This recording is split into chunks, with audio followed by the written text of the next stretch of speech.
ఆటలాగా ఉంటది, దాన్ని తీసుకుని ఈడ కొట్టిర్రు, లిప్స్ పైన కొట్టిర్రు, వెనకాల కొట్టిర్రు, స్పాట్ డెడ్ అవుతుందేమో అనుకోని. కానీ మమ్మీ మేము వచ్చే వరకు ఊపిరితోనుంది. ఇప్పటికి మమ్మీ బతుకుతుండే. వాళ్ళు వచ్చి ఏం చేసిరంటే మా మమ్మీ మా అక్క ఏం చేసింది, ఇట్లా మా మమ్మీ ఇంకా చనిపోలేదు వచ్చి చెప్పింది వాళ్ళకి. మళ్ళీ చెప్పింది నాకు తెలియదు వాళ్ళు ఎప్పుడు చెప్పింది కానీ ఆమెనే చెప్పిన అనేసి చెప్పిందంట. చెప్తే వాళ్ళు వచ్చి నన్ను అక్క వాళ్ళ ఇంటికి పంపించేసారు. ఏమని నువ్వు ఉంటే మళ్ళీ మేము పంపించి వస్తే ఏమంటారంటే, జర పిల్లల్ని వదిలేసి నేను పోతేనేమో అనుకోండి డిప్రెషన్లోకి వెళ్ళిపోయి మీ అమ్మకి ఏదన్నా అవుతుంది, నువ్వు మీ అమ్మకి అన్న ముందు కనబడదు, మీ అమ్మకి అసలు కనబడదు, అక్క వాళ్ళ ఇంట్లో ఎక్కువ ఉంటారు. నేను అమ్మ వెళ్ళిన వరకు మమ్మీని చంపేసినాక వాళ్ళిద్దరు వెళ్ళిపోయినాక అక్క నా దగ్గరకు వచ్చి ఇప్పుడు ఎవరి దగ్గర ఉంటావు, పెద్ద వాళ్ళ దగ్గర ఉంటావా, పోలీస్ స్టేషన్కి పోతావా, పోలీస్కి ఫోన్ చేయకపోవద్దు. అప్పుడు కూడా మమ్మీ చంపేసినాక ఇంకా పోలీసు ఫోన్ చేయకుండా అసలు నాకు అసలు ఏం చేయాలి అక్క ఇట్లా చేస్తుందని తెలుసు అంతకు ముందు తెలుసా మమ్మీకి? నాకు తెలియదు. నాకు కానీ మమ్మీకి తెలియదు.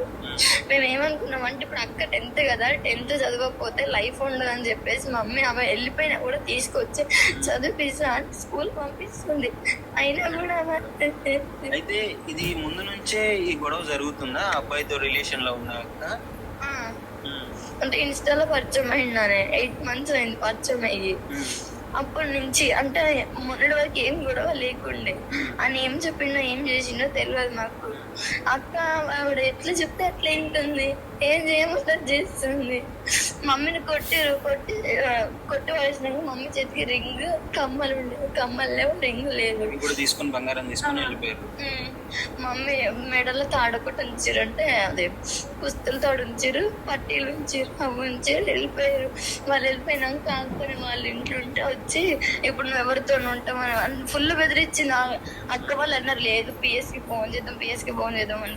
ప్రాణం తీసేసి వచ్చాడు కూర్చుంది, ఏం తెలియనట్టు మళ్ళా. అయితే నేను అన్న పెద్ద వాళ్ళకి ఫోన్ చేద్దాం అనేసి అన్న. అంటే వద్దు, వాళ్ళు వస్తే మనల్ని కొడతారు, వద్దు వాళ్ళకి ఎవరికి ఫోన్ చేయొద్దు, అసలు అసలు ఏ బయటికి రానియలేదు. అంటే ఎవరికి చెప్పలేదు. ఇక్కడ ఎవరికి కూడా చెప్తుంటే ఏమన్నంటే వద్దు, వాళ్ళు చెప్పారంటే వాళ్ళకి ప్రాబ్లం అవుతుంది, వద్దు వద్దు వద్దు. నిన్న మొత్తం మన ప్రాణం భయమని చూసింది. ఎవరైతే చేసిరో వాళ్ళని చూసేవా? ఇప్పుడు వాళ్ళని అంటే వాళ్ళు అసలు ఇప్పుడు వచ్చి చంపడానికి కారణం ఏంటంటే మొన్న వాళ్ళు వెళ్ళిపోయి ఉండే బయటికి, అక్క అనే వాళ్ళ ఊరికి వెళ్ళిపోయారు.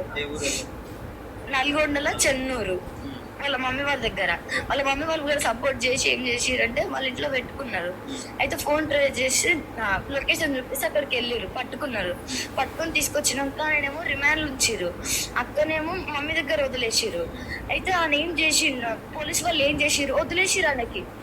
మొన్న వదిలేసిండు. వాళ్ళు చేసిన నిర్లక్ష్యం వల్లనే ఇప్పుడు మా మమ్మీ చనిపోయింది. ఇప్పుడు వాళ్ళు వదిలేకపోతే ఈ రోజు కోర్టులో కేసు ఉంది, ఈరోజు మమ్మీ కోర్టుకి వెళ్ళేది ఉండే. అట్లా అని చెప్పి నిన్న వచ్చి బెదిరించిరంట.